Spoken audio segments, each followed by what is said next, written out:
Mahabang biyahe to LA. Pero bababa kami every 2 hours. Tapos ilalagay ko lang to siya sa loob. Yan, pag ganyan. Para dito ko siya sa unahan, hindi ko nakukunin sa likod. And then ito rin, di ba? Hi guys, good morning. Ngayon nga palang alis namin, papunta kami ng Michigan guys. Pero pupunta muna ako sa hospital dahil ngayon din yung last appointment ko. And ngayon, ayun na yung last appointment ko. Wala na akong siguro follow-up, check-up na mangyayari next time, no? And pupunta muna kami sa hospital and then after nun, diretso kami magdadrive pa Michigan na. And na-impake na rin namin lahat ng mga gamit na sa sasakyan na. Ito, pinapadedat ko si Eddie muna para hindi siya magmuryot mamaya. Are you about done? I'm gonna need to start the car. Yeah, you can start it now. Para hindi siya magmuryot mamaya, no? Nagising kami na alas 6, dapat pala alas 5 kami nagising kasi appointment ko 7:30. Tapos kumain pa kami ni Travis, tapos pinadala si Ellie, pinalitan ng diaper, tapos nilagay yung mga ibang gamit sa sasakyan. So dapat pala talaga, no, medyo inagahan namin yung gising namin. So, ayun, nagpapak, na kami guys, nag-ready na kami para pumunta na ng ospital muna. And then, kasama din namin si Kinsley, no, ngayon. And syempre, hindi namin siya pwedeng iwan. Laging kasama namin si Kinsley. Ayun na si Ellie, guys. Okay. Mahabang biyahe to LA. Pero bababa kami every 2 hours or 3 hours para padidein siya, tapos paihiin si Kinsley, magpapagas, ganyan. Ganda naman ng baby ko. Yeah. Can I move you? Let me just grab those shoulders. Yeah. Ganda naman yan. Mama's Yeah. mini. Ang damit niya. Hi guys! So on the way na kami. And update nga pala sa check-up ko kanina. So last appointment ko na yun, I asked her, is this gonna be my last appointment? Sabi niya, yes. Natuwa talaga ako kasi hindi na ako babalik-balik ng ospital, no? And chinek niya yung tahi ko, okay na daw. Magaling na daw yung tahi ko, pero tawag nito, meron pa rin, alam mo na, yung nag-heal na part. So yan, sabi niya. Tapos yun. And natuwa naman ako na okay na kasi nga it's been 6 weeks na rin naman, pero sabi niya medyo malaki nga daw yung tinahi sa akin, kaya nag-heal pa rin yung medyo small, may small tiny part doon na nag-heal pa din, di ba? Pero all in all, it's looking good naman daw. So ayun guys, maghanap kami ng tawag nito, what is that? Rest stop. Medyo mahabang biyahe namin ngayon and magsasalit-salita kami ni Travis na mag-drive. Every 3 hours or 2 hours. We'll Siguro see, mga 3 hours. Oh, there's another cop in I was just gonna say, there's another cop. Do you see him? Yep. Ang daming pulis. Gosh, Ang dami that's nila like the nahuli fifth kasi one. ang dami kasi nag-speeding dito. I was gonna say, did he pick up the two The people white. that were going super fast? No, that's the white is a van. So, ayun guys, mag-stop kami, first stop namin para padidein ko ulit si Ellie. So, see ya! A few moments later. Hi guys, so bumaba kami kanina sa Love's gas station kasi nag-blow out si Ellie. Sayang, ang ganda pa naman ng outfit niya. I like her outfit pa naman. Good thing I already took some pictures. Yeah, it was a nice one. Oo, tapos hanggang likod niya. It was a lot of blowout. Yeah, tapos napadede ko siya kanina. Sabi ko kay Travis, ano ba yan? Sayang. We might have to try the other diapers that Jen said because these ones do that a lot. Yeah, the healthy baby. They're a good diaper, but like a really healthy diaper, but I don't know, it just doesn't stop the poop from shooting up. Maybe we need it tighter. Yeah, good thing I brought an extra onesies for her. Meron akong extra na onesies para pampalit dito sa bag ko sa unahan. Kasi lahat ng gamit niya, I already pack it in her suitcase. So make sure, if you guys will travel with infant, make sure you have extra, no? Yeah, everything. That you can access right away. Kasi if you put everything in the suitcase, so you have to open and grab the suitcase and open it and grab the stuff you need. Now I'm Make sure thinking- everything you have. Now I'm thinking we should have brought more onesies in your backpack. I know, kasi sana This- hindi siya mag-ano ulit. You know, over this 13-hour No, I have drive, extra in the bag. in the onesies? It's not onesies, but I think Clothes, yeah. something. Okay, that's fine. I put some clothes in the diaper bag. She's warm anyway. She's just chilling. Yeah. siya umiyak kanina nung nilabas namin sa car seat. Maganda rin kasi na every stop nyo, you have to take her out from her car seat para ma-stretch yung ano niya. You know, kasi long drive to papuntang Michigan. Sabi ko kay Travis, kailangan natin siyang ano. Kasi every 3 hours din naman pinapadete ko siya. Tapos, ayun, yun yung time na nakapag-stretch siya ng ano niya, katawan niya. And si Kinsey tulog na tulog. Oh yeah, she's knocked out. Siguro iniisip nyo, maybe you guys are thinking, why did you put Kinsey next to Ellie? She's fine. Yeah, she does. She does really You could probably good. bring the camera up here and tilt it down and to look at Kinsey. Ayun o. She's got quite a bit of room, and Kinsey just watches Ellie. She doesn't. Yeah. She's very good with her. Yeah. So maybe the first few weeks we're still kind of watching her because you know we don't know what she's gonna do, but we trust her. But still, you have to watch your baby. If I had like a Rottweiler or a unnaturally aggressive dog, Yeah. I would be more worried. But Kinsey, man, especially if we're around, I mean, she'll go up and smell her like her face. But she won't. She doesn't lick her or nothing. Yeah, and I noticed every time Ellie cry, she will go to Ellie and then look at her and then look at Like- you like, Mom, what are you gonna do? Something's wrong here. Ellie's crying. Ganon yung napapansin ko kay Kinsley. So parang binabantayan niya rin talaga si Ellie. If something's wrong, parang chine-check niya kung okay ba si Ellie. Kasi minsan si Ellie pag umiyak may mga, she cries, sometimes she cry like, nagtataka si Kinsley, pupuntahan niya si Ellie. So titignan niya ano nangyari, tapos titingin si Kinsley sa akin, ganun. Yun. Doon namin na ano na sobrang gentle ni Kinsley, tapos they're good with babies. Most of Great Pyrenees talaga, they're very gentle with babies and you know, with kids. She's been Kaya exposed to sila. kids before, so Kaya sinanay din namin si Kinsey kasi meron kaming friend si Amelia nga, nung baby si Amelia. even Heather's kids. Oh yeah, yung You know? yung anak ni Heather, yung When we anak. sold my motorcycle, their kids. Right. Like Right. we brought Kinsley on base when she was younger. You remember? Yeah. They put their kids right in front of her face. So she's exposed to Yeah. to babies. So a lot of these parents, they will just put their they will just let Kinsley sniff their babies because they know that they're okay with babies. But sometimes, you know, it's hard to say. Pero good thing when she was a puppy, sinanay namin siya. Kaya okay siya talaga sa mga bata.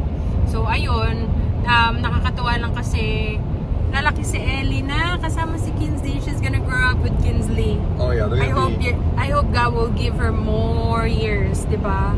To stay with us, to be with us, to grow up with Ellie. Because Pyrenees they're big dogs, so Yeah.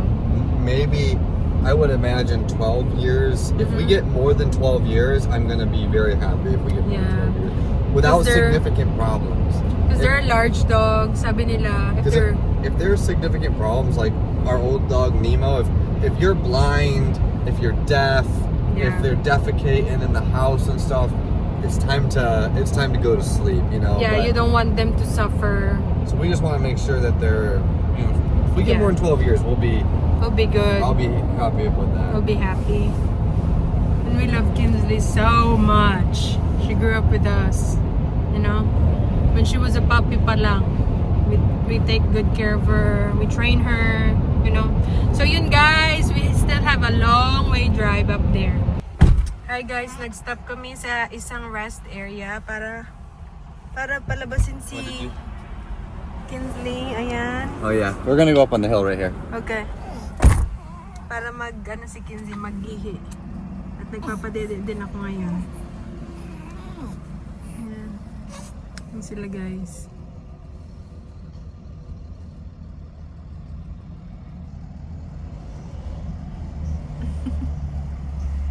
Ang laki na ni Kinsley. Ala. Ang taas.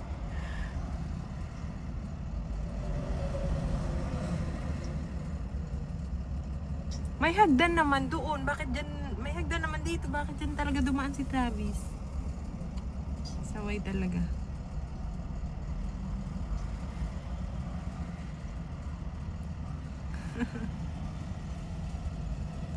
Grabe, ang laki ni Kinsley tignan doon, oh. Para siyang polar bear. Tapos ang pinaliguan ni Travis, lalo nag-fluffy yung buhok niya.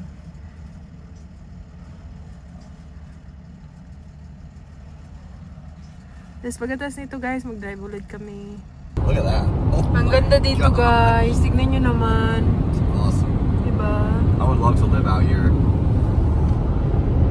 Just get a homestead and Diba? Very, very country. Very bundok.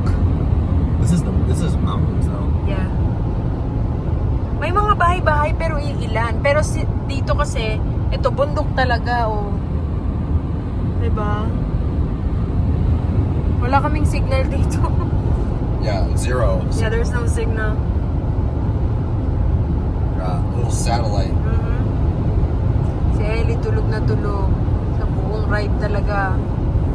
Basta good siya. Basta nakapadede at nakapagpalit siya. At nakapag-burp. She's good. For another 3 hours. What happened to my nose, Ben? Yeah, it's Asian. Good thing I found a sunglasses, guys, na magkasya. Good thing I found sunglasses on Amazon that will fit my nose. So, Ate Jen recommend me to buy this because it's nice. Kasi yung black one ko para akong bulag. I look like a blind person there when I use my black one. So, we only have how many hours, babe, left? 8 hours. 8 hours still, halfway there. Kasi a total of 16 hours from our house to Michigan, dun sa house ng mama ni Travis. So I think na dalawang stop kami para padidayan si Ellie. Yun nga, yung ano, para hindi siya magmuryot, 'di ba? Pero tulog pa rin siya ngayon, guys. Pagkalagay namin ulit sa car seat niya, tulog ulit siya. So ngayon, si Kinsey din, nilabas namin, umihi siya. What is that? May toll. $5. May toll na ano. Look, So ayun guys, ha? because we have a toll road here. Right. Nasa ano kami? Where are we now? Charleston? Going to Ohio, right? Malapit na kami sa Ohio. Keep right. Kasi puro ano to siya guys, bundok yung nadadaanan namin. Wala kaming nga. signal I minsan. need cash. Oh yeah, right here. So meron pa kaming mga 8 hours guys. And we're very happy na si Ellie. Ano lang siya talaga, tahimik. Hindi siya umiiyak guys. And yun. Sabi niya, hindi na daw namin kailangan magbayad ng cash kasi meron kaming Easy Pass. Ayan. I didn't know it worked for West Virginia. Really? Yeah. Meron kaming Easy Pass na yun. So binabayaran namin siya online, right? Yeah, it auto renews. Deduct your... I just didn't know if it would work it's for Virginia. Oh, I West see. Virginia is a separate state. I didn't know if it would work. I Does guess it automatically deduct to your ano? she said it picked it up. Oh, okay. Nice. So it said thank you. So I don't know. I was ready to give her cash. Yeah, akala namin hindi siya ano dito sa West Virginia kasi pang Virginia lang siya na ano. So yung Virginia guys, malaki ang Virginia. 'Di ba, babe? Virginia is huge. We have Virginia Beach, we have West Virginia. You got to get out of Virginia, make it to West Virginia. Right. And then West Virginia is large. So Yep. you're in the Virginias for at least 8 hours. Yeah, the West Virginia is all like mountains. Ayan oh, makikita nyo. it's all mountainous. Mahabang ano siya, it's a long way going out to West Virginia from Virginia. So ayun guys, and we're very happy na si Ellie, super bait niya guys. Sabi nga nila, they said one girl says when we stop in the rest area, she said that cherish the moment while she's infant. Yeah, basically, yeah. Kasi daw they don't cry a lot, they sleep a You know, lot. because she'll sleep this trip, but when she's a toddler, she's gonna be like, Ganon, di ba? "Are we there yet?" There are some toddler like that. There are some toddler na super quiet lang. No, we'll see kung ano-ano si Ellie. Well, if she's anything like me, she's gonna be like, "Are we there yet? Are we there yet?" But she's gonna get used to this kind of, you know, Yeah, because we travel We a travel while for off-roading. for and off-roading. So every time we go to the trail, 4 hours going there. You know, medyo long way papunta ng trail. So masasanay din siya sa mga routine namin. So yun. And si Kinsey, sanay na yan guys. Oh. She's what? She's looking out the back window. Sanay na yan si Kinsey. Hi guys, so malapit na kami. How many hours left, babe? 6. Malayo pa pala, 6 hours pa pala guys. So meron pa kaming mga ilang stops siguro para magpagas, kumain. So 5:43 ngayon ng hapon. Siguro darating kami doon mga midnight na And super excited kami. Makikita niyo yung reaction ng grandparents ni Ellie, although midnight na, pero syempre gising sila para salubungin kami and para makita din nila yung apo nila, so nakaka-excite. Are you excited to go back? Home? Mm-hmm. Yeah, always. Yeah, kasi it's been a year. Kasi last year pumunta rin kami, same month din, and pumunta kami ng sand dunes. May mga pinuntahan kami, meeting with friends, ganon. Ngayon, medyo magiging busy din yung schedule namin papunta doon, ay sa buong stay namin, kasi marami kaming imi-meet. So imi-meet namin yung family niya, meron kaming gathering this Sunday para makita daw yung baby. Naggawa talaga sila ng did Aunt Cathy, are we gonna meet them in Aunt Cathy's house, or did they rent some venue or what? No, I think Kath's house. We're gonna Cat's go there. house. Yeah. Kasi no first time na pumunta ako doon bago I kami guess we could've ikasal. went there. Yeah, bago kami ikasal ni Travis, nag talaga sila ng venue para, alam mo yun, gathering para mamit nila ako. Tapos, alam mo yun, magkasama-sama ulit ang mga relatives ni Travis, kasi ang tagal din nilang hindi nakita si Travis noon, kasi galing Bahrain ata si Travis that time, ganoon. So, yung ibang relatives niya, yun, galing Bahrain. Is that from Bahrain? You mean when you... Yeah, because a lot of your relatives didn't see you. That's why they had those gatherings. Yeah, when I came home. So, ayun. Tapos, nung last year ulit, pumunta kami, nagkita-kita kami sa bahay ni Aunt Cathy para, ayun, gathering ulit, para makita ulit sila. Yun, magkamustahan. Tapos ngayon naman, super excited sila na makita daw si Ellie. Kasi, syempre, favorite din nilang cousin si Travis. Tapos, favorite nilang pamangkin. Kasi lumaki si Travis doon sa Aunt Cathy niya, You grew up there, right? With Aunt Cathy. Yeah. So, they're very excited to see their grandkids yung grandkids sa sa pamangkin nila. So, yun. Hindi ko alam kung anong tawag doon. So, yun. Mamimit na ni Ellie yung mga relatives or side relatives niya dito kay Travis. And first time, mamit ni Ellie yung grandparents niya kay Travis, Yung grandparents niya, grandmama and grandfather niya. Because a lot of you guys are asking, where's her grandparents? They didn't visit us because they have work. Yeah. That time na nanganak ako, that time that I gave birth with Ellie, and they're very busy guys, and it's not near, so it's far. Michigan and Virginia is far, It's not always easy to just they have stop to fly. everything and come down. Yeah. So now we will go there to Michigan. Kasama naman si Kinsley.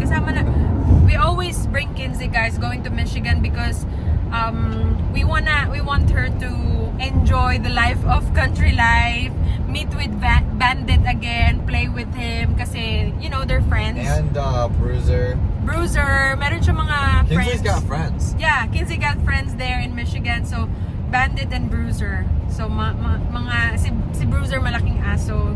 Medyo malaking aso, German Shepherd siya. And then si Bandit nasa mid-size siya na husky. So ayun, we're so excited na makita reaction din ni Bandit. And ayun guys, yun lang yung vlog natin. Abangan nyo yung next vlog namin is gonna be a meeting with her grandparents. So nakaka-excite, And ayun lang guys ang vlog natin for today. Thank you so much for watching. See you again next time. Bye!